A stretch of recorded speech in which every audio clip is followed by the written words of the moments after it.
So this is Brothers AM, a collaboration between Chase Bliss and Analog Man. Essentially what we have here is the famous Analog Man King of Tone in a Chase Bliss box. With a few extra features, a few extra controls here and there. This is the collaboration I did not see coming. But after spending a few days with it, I actually think it makes a lot of sense. Now, this pedal's really interesting and unique, but really what I want to get down to in this video is what is the big deal with the King of Tone? If you know anything about guitar pedals or guitar effects, you have more than likely heard of the King of Tone and the lore that surrounds it. Players will wait years and years on a wait list to get one, or pay astronomical prices on the used market to get a used one. So why that pedal specifically? What is it about the King of Tone that makes so many people fall over themselves to try and get one on your board? We're going to talk about that in today's video through the lens of the Brothers AM. Now, before we jump in, I want to point out Chase Bliss did send me this pedal for free, but there's no money changing hands.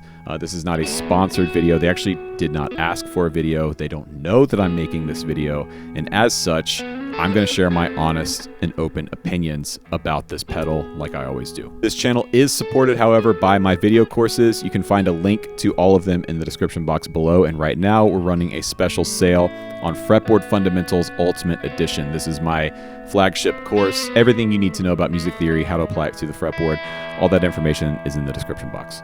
With all that out of the way, let's hear Brothers AM.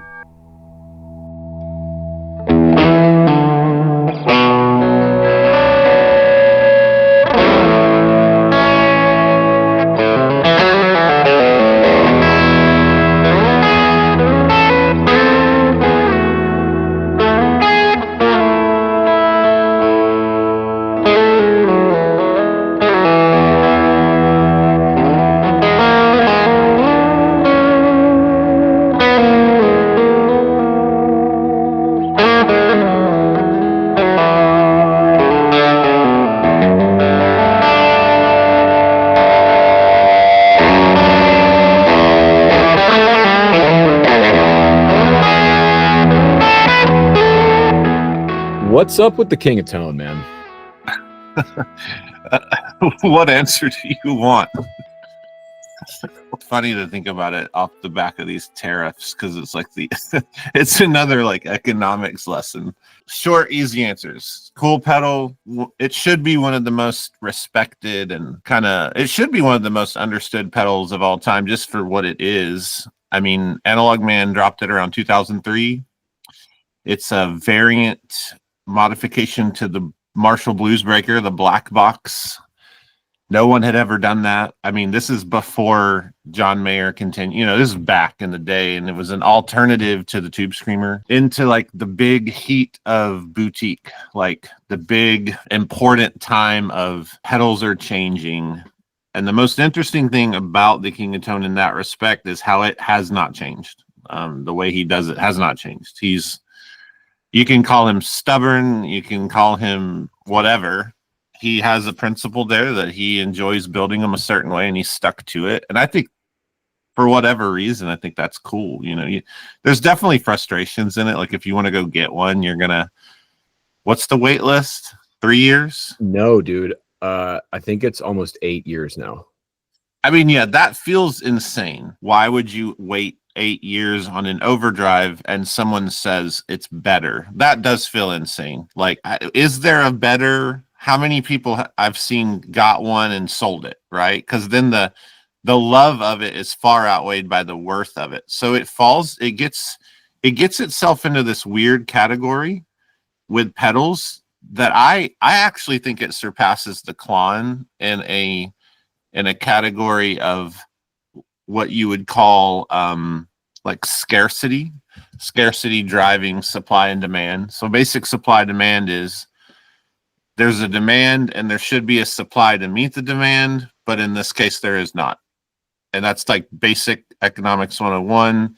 The Klon has the same thing. Anywhere you see a used price market more than the original item, it's called scarcity. So the King of Tone is the king of scarcity.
why this pedal?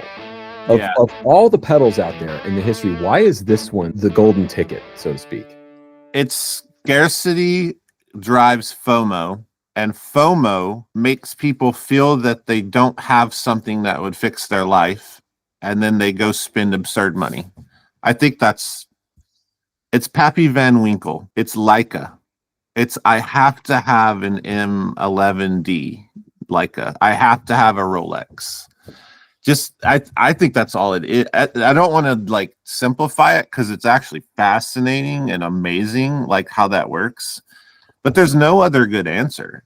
It is an overdrive pedal. It's wonderful, but it's an overdrive pedal. You skip the line and use money to feed the FOMO, where you can't win against time. You can win with money. And that's where we get blues lawyers. That's where the phrase, that's why we say that, because lawyers have money and they skip the line. Yeah. Yeah. You mentioned Leica and Rolex. How much do you think the aesthetic of Analog Man plays into this? Because they're still doing it the exact same way they've always done it. The hand stamped enclosures, you know, the surface mount components. I think there's a thing to they've always done it this way and they've never changed. He has stayed his course so well that it's fascinatingly, like, to me, I love it when somebody stays their course. Yeah, he's still the hand stamping on them, the same purple, the same, it's like wild. I like when things are almost countercultural. Like it feels countercultural. It feels like I spit in the face of modern world with this pedal. And I love it. I think that's the part of me that's like, stick it to the man. There's something about how he just refuses to change how that's done. He did the MXR version, and I think that was him saying, all right. But people, if you notice, and you know this, like your whole channel, and you know, we're both in this world of like, no matter what we say, people won't listen. As good as the MXR one is, and to his specs, no one believes it's the same. They're not going to believe it. Because the FOMO's not. The FOMO is actually what people want to buy.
Have you seen the Chase Bliss one, the new one that is coming out? Yeah, I saw, like, I get the gist. Yeah.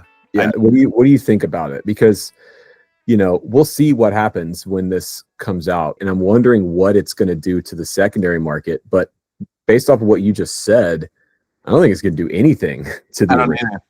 I don't think it'll affect that wait list at all. Number one, again, Chase Bliss, huge fan. Chase Bliss customers versus Analog Man customers, different world. I mean, I'm sure there's some touch. There's a Venn diagram with like a tiny, there's the people with the massive pedal boards that have, they make ambient noise and they're whatever, but they'll have a King of Tone every once in a while. But for the most part, you're in two different pools of customer, which means scarcity is still going to exist in the original. Like the blues lawyer, if we pin that image, whatever, comically pin the blues lawyer, they're not going to be that interested in the Chase Bliss pedal. Mm-hmm. They're going to see all those knobs and the dip switches, and their head's going to explode. But what's funny about it is that this is kind of the least Chase Bliss pedal to exist. Like, yes, it has the dip switches and everything, but the dip switches are just basically taking all of the internal controls on the real King of Tone and putting them on the outside, which is objectively better, in my opinion. Yeah. And it doesn't do any of the typical Chase Bliss LFOs and modulating and controlling things. There's a little bit of that under the hood, but for the most part, it's a Chase Bliss dual stage overdrive pedal. Like Joel, especially when they've done simpler things, they do them really well. But I just don't see it impacting any of the lore, the mythology. They're not like, how do you get past this pedal that's been, what was 2003? How many years ago? That's a long time. This pedal's existed for a long time. Back in 2003, you had to be on Harmony Central to want that pedal. Think about the world since Harmony Central. I don't know. I mean, I barely remember that as a player because I wasn't that interested in Harmony Central, Gear Page, forums, no Facebook, that's great. No Instagram, no TikTok, no YouTubers. Yeah. So this pedal has survived the entire climate change of guitar with zero changes as like a stubborn, ridiculous countercultural artifact. Like, it's like, I refuse to change. Even the Klon has changed over and over. I'm really glad this pedal exists. I'm a huge fan of Chase Bliss. I've never owned an Analog Man pedal, at least not yet. And quite frankly, I don't really understand the King of Tone hype. It's a fantastic pedal, but I don't think it's worth the 8-year wait or paying, $700, $800, $900, $1,000 on the used market for what is admittedly a fantastic pedal. It's just an overdrive pedal. So the fact that the Brothers AM exists, I think is really cool. And I think it actually makes some improvements on the original King of Tone. One, in form factor. This is more pedal board friendly while still being usable. And if you're typically not a Chase Bliss fan because of all the dip switches and the controls on top, you really don't have to worry because there's nothing really weird happening here. It's all pretty straight ahead controls that normally you would find on the inside of a pedal like the King of Tone, just put on the outside, which actually makes it more usable and more practical. Plus, the addition of the treble boost circuit in here in the two different settings basically means you've got kind of 3 pedals in one, which makes this a really compelling case. If, like me, you're not really into the lore of the King of Tone, you don't really understand why people have to have that specific pedal, but you want something that is undeniably great on your board, I think this is a really good option. It's a pedal that can kind of meet you where you are as a player. If you want something simple, just a dual stage overdrive or boost or distortion, it can be that. Before you more adventurous or more advanced players that are utilizing things like expression control or CV control, you've got options for that as well. Your sort of typical Chase Blissness is coming through there. So you can patch it into something like a modular setup or a synthesizer setup and add your LFOs and your gates and your triggers to do all kinds of interesting stuff with a really beautiful sort of classic analog overdrive. I think this is a beautifully done collaboration. It highlights what both companies do really, really well. Analog Man created one of the best sounding, most sought after overdrive pedals, or pedals period, ever. And Chase Bliss does uniqueness. They do control. They do great form factor. Really interesting takes on classic effects. And to see those two companies team up on something like this, I actually now think makes a lot of sense, which is not something that I would have said. Had you told me about this 6 months ago, I would have been confused. But now that it's here, I'm glad that it exists. Yeah, Brothers AM. I dig it. Are you interested in this? Would you buy one? Are you going to wait for the original King of Tone or buy one on the secondary market? Let me know in the comments section down below. Huge thanks to Chase Bliss for sending this out to me, and also huge thanks to my friend Josh for jumping on and talking about the original King of Tone. I'll have all of the links and everything in the description box down below. Don't forget, we're running a sale. You can get Fretboard Fundamentals Ultimate Edition at a special discount linked in the description box down below.